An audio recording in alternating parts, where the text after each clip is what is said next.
माँ जी, आपके लिए चाय लाई हूँ, पी लीजिए। सुधा चाय की प्याली लेकर अपनी सासू माँ के कमरे में घुसते हुए बोली। सुधा ने देखा कि सासू माँ जी जल्दी जल्दी अपनी आंचल की छोर से अपनी आंखें पोंछ रही थीं। उससे रहा नहीं गया। उसने पूछ लिया, माँ जी, क्या बात है? आप परेशान लग रही हैं। नहीं नहीं, ऐसी कोई बात नहीं है, लेकिन पहले तुम मुझे यह बताओ सुधा कि बिना मुझसे पूछे तुम मेरे कमरे में कैसे आ गई? जी वो चाय लेकर आई हूँ। क्या वो कर रही हो? समझा दिया था ना कि यह मेरा कमरा है और यहाँ किसी को भी बिना पूछे आने की इजाज़त नहीं है। जी माँ जी, आपने बताया तो था, पर मुझे ध्यान में नहीं था। दरअसल मुझे माँ के कमरे में कभी भी घुस जाने की आदत है ना, तो इसलिए गलती हो जाती है।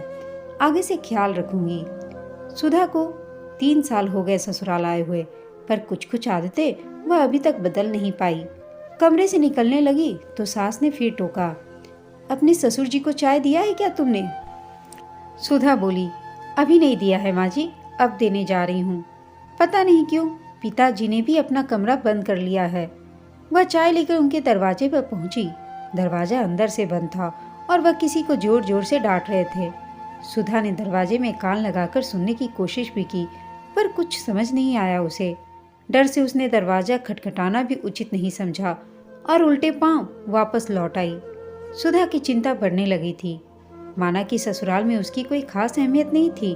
देवर, नंदे, कोई भी सदस्य खुलकर कभी भी किसी आपसी विचार विमर्श में उसे शामिल नहीं करते थे। यहाँ तक कि पति विशाल भी कभी घरेलू समस्या उसे नहीं बताते थे, या यूं कहे कि उसे उस लायक समझते ही नहीं थे। सुधा को इसके लिए कोई शिकायत भी नहीं थी। वह सोचती थी कि अभी वह नई नई आई है, धीरे धीरे उसे भी इस लायक समझा जाएगा। सुधा अपनी इसी सोच को लेकर बिना किसी के प्रति अपनी भावना खराब किए अपने बहू होने की सारी जिम्मेदारी निभाती रही थी। पिछले साल उसकी बड़ी ननद की शादी थी। उसने सासू माँ के साथ मिलकर बढ़ चढ़कर तैयारियां की। नाते रिश्तेदारों ने जिम्मेदारी उठाते देखा तो वो मुक्त कंठ से सुधा और उसके मायके के संस्कारों की दुहाई देते नहीं थक रहे थे। बार बार सासू माँ को कहते कि कहाँ से ढूंढ लाई है ऐसी संस्कारी और खुशमिजाज बहू, हमें भी तो बताओ। यही सब पुराने ख्याल सोचते हुए सुधा बाहर बैठक में चाय लेकर चली गई। वहां पर देवर और पति किसी मसले को सुलझाने की बात कर रहे थे। सुधा को देख उन्होंने अपनी बातों का रुख दूसरी तरफ मोड़ लिया। सुधा इस बार समझ गई थी कि कुछ तो माजरा है, जो सारे के सारे घर वाले परेशान हैं। दूसरी बात कि उससे कुछ छुपाया जा रहा है। वह अपना काम धाम समाप्त कर अपने कमरे में गई तो देखा उसके पति विशाल के दूसरे मोबाइल पर किसी का कॉल आ रहा था। उसने अनमने ढंग से उसे रिसीव कर लिया। फोन पर उधर से उसकी बड़ी ननद थी। सुधा की आवाज़ सुनते ही वह रोने लगी। अचानक से ननद का इस तरह रोना सुनकर सुधा घबरा गई और पूछ बैठी, दीदी आप कैसी हैं? क्या हुआ? उधर से भर्राई हुई आवाज़ आई, भाभी भैया को बोलिए मुझे यहाँ से ले जाएंगे। अब मुझे यहाँ नहीं रहना। यदि वो लेने नहीं आए तो मैं अपनी जान दे दूंगी। फोन सुधा के हाथ से गिरते गिरते बचा। वह एकदम से थरथरा कर वहीं जमीन पर बैठ गई। अब उसे माजरा समझ में आ गया था कि क्यों सब लोग इतना गंभीर थे और कौन सी बात उससे छुपा रहे थे।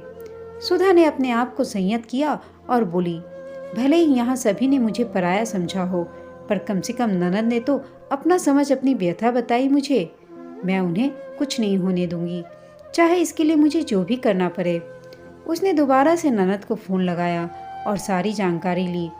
पता चला कि उसके पति का किसी और के साथ चक्कर था, जिस वजह से वह बात बात पर अपनी पत्नी को प्रताड़ित करता आ रहा था। सुनते ही सुधा का खून खौल उठा। वह दृढ़ता के साथ अपनी ननद से बोली, दीदी आप डरना नहीं और ना ही बर्दाश्त करना। मैं कल आपके भैया के साथ वहाँ आकर वैसे बदतमीज इंसान से आपको छुटकारा दिलवाकर आपको ले आऊँगी। आप चिंता मत कीजिए।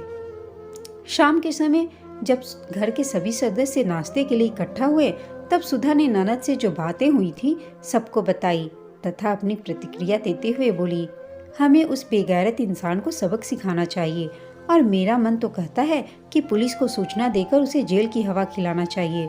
उसने हिम्मत कैसे की ऐसी हरकत करने की? कहते हुए भी शर्म आ रही है। ससुर जी बोले, बेटा बिना आधार के किसी पर कोई टीका टिप्पणी नहीं करना चाहिए। यह सब हम बड़ों को पर छोड़ दो, हम अपनी बेटी को समझा लेंगे। देवर, छोटी ननद, इन दोनों ने भी सुधा को आड़े हाथों लिया। भाभी, आप लक्ष्मीबाई बनने की कोई आवश्यकता नहीं है। हमारी बहन काफ़ी है जीजा जी को रास्ते पर लाने के लिए।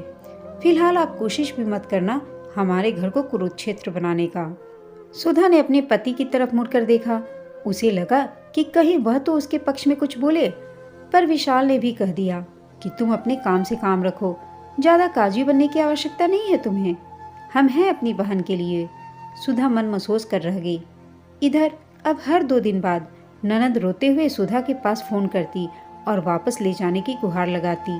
बेचारी सुधा करती भी तो क्या, ननद को समझाने का प्रयास करती रहती, इसके अलावा कर भी क्या सकती थी। ससुराल में उसे कितना अधिकार मिला है, उसे इस बात का पता चल चुका था। आगे बढ़ के कुछ करती तो सबके कोप का भाजन बनती। आज वह ससुर जी को ऑफिस के लिए नाश्ता पैक जैसे ही उनके कमरे में गई तो देखा कि वो बेटी को बेतहासा फोन पर डांट रहे थे और जग हंसाई की दुआई देकर कुछ मना कर रहे थे।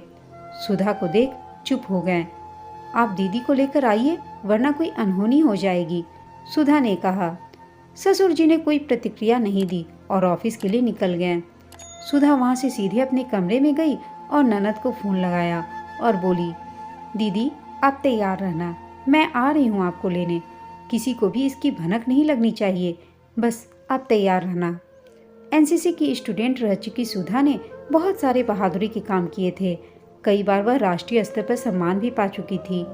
भले अपने ही घर में अपनों को ही वह कैसे अन्याय सहने देती। जैसे ही पति विशाल ऑफिस चले गए, वह बिना किसी को बताए गाड़ी के साथ ननद के घर पहुंच गई। ड्राइवर को गाड़ी स्टार्ट रखने को बोल वह आनन फानन में ननद को उसके कमरे से बाहर निकाला और गाड़ी में बैठाकर वापस चली आई। इस बीच ननद की सास और पति ने सुधा को रोका भी, लेकिन सुधा ने भी हिम्मत दिखाते हुए पुलिस की धमकी देकर उन्हें अपनी ननद को अपने साथ ले जाने की बात की। रोती बिलखती बेटी जब अपने मायके आई तो उसे देख सुधा की सासू माँ भी रोने लगी। ननद को देखकर ही लग रहा था कि उसने खाना नहीं खाया था और उसके साथ बहुत बुरी तरह से मारपीट किया गया था।